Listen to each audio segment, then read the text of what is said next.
السلام علیکم ورحمۃ اللہ وبرکاتہ۔ کیا تمہارے دل اب بھی نہیں کانپتے؟ کیا تمہاری ضمیر اب بھی نہیں جاگتے؟ کیا تمہاری آنکھوں سے اب بھی آنسو نہیں بہتے؟ غزہ صرف ایک علاقے کا نام نہیں، یہ عزم و غیرت کی علامت ہے، جو آج بھوک اور بمباری کے بیچ تڑپ رہے ہیں، خاموشی سے مر رہے ہیں، مائیں سسک رہی ہیں، بچے بھوک سے بلک رہے ہیں، مائیں پتھروں کو ابال رہی ہیں، بوڑھے موت کو زندگی پر ترجیح دے رہے ہیں، موت آنکھوں میں گھوم رہی ہے، خالی اسپتالوں اور بند امداد کے دروازوں پر سایہ کرتی۔ یہ صرف بھوک نہیں، یہ عزت کا سقوط ہے۔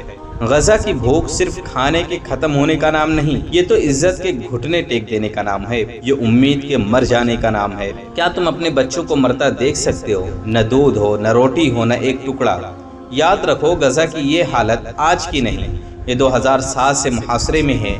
18 سال سے اس پر ظلم ہو رہا ہے، راستے بند، بجلی بند، پانی بند، دوا بند، 3 بڑی جنگیں، لاکھوں بم، پھر آیا غذائی محاصرہ، بھوک کا جنگ، عالمی ادارے چیخ اٹھے۔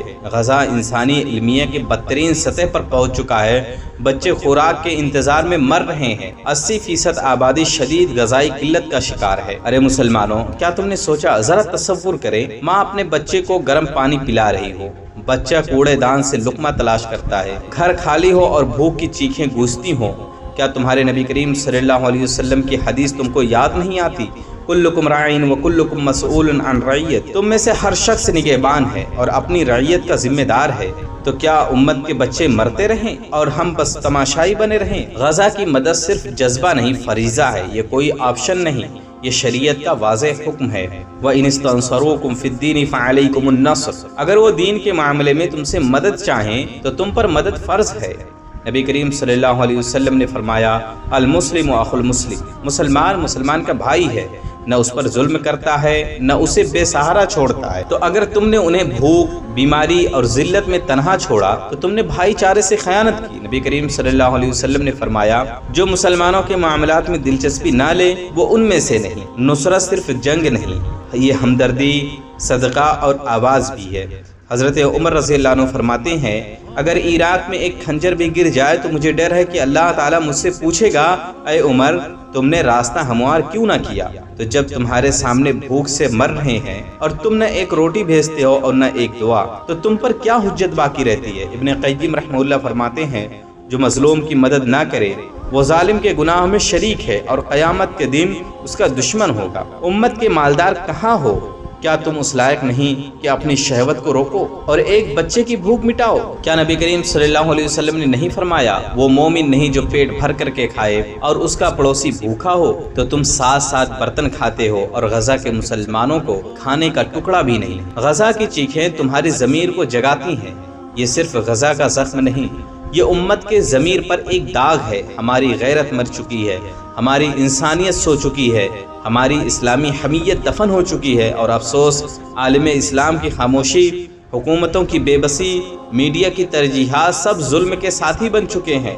لوگ زلزلوں پر اکٹھے ہو جاتے ہیں، گلوکاروں کی موت پر رو لیتے ہیں، کھلاڑیوں کے چوٹ پر مضامین لکھتے ہیں، مگر غزہ کے بچوں کی بھوک پر خاموشی۔ ابن مسعود رضی اللہ عنہ فرماتے ہیں، برائی دیکھو تو ہاتھ سے روکو، نہ ہو سکے تو زبان سے روکو، ورنہ دل میں بیزاری رکھو، اور یہ ایمان کا کمزور ترین درجہ ہے۔ اللہ کی سنتیں ظالموں پر عذاب نازل کرتی ہیں۔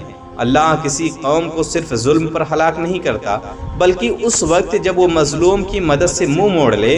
اللہ تعالیٰ فرماتا ہے، وَمَا كَانَ رَبُّكَ لِيُهْلِكَ الْقُرَىٰ بِظُلْمٍ وَأَهْلُهَا مُصْلِحُونَ، اللہ کسی بستی کو ظلم سے ہلاک نہیں کرتا جب تک کہ اس کے لوگ اصلاح کرنے والے ہوں۔ محترم بھائیو، کیا تم وہ پہلے لوگ بننا چاہتے ہو جو اپنے ہی ہاتھوں اسلامی اخوت کو مار ڈالیں؟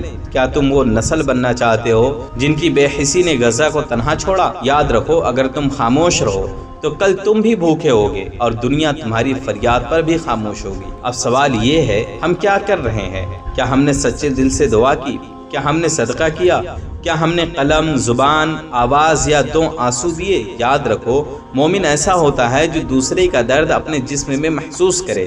ابن عباس رضی اللہ عنہ کہتے ہیں، جو خود پیٹ بھر کے سوئے اور اس کا پڑوسی بھوکا ہو وہ مومن نہیں۔ محترم بھائیوں، بھوک صرف جذبے سے نہیں رکتی، عمل کرو، صدقہ دو، چاہے آدھی کھجور ہی کیوں نہ ہو، سچے امدادی ادارے تلاش کرو، آواز اٹھاؤ، مساجد،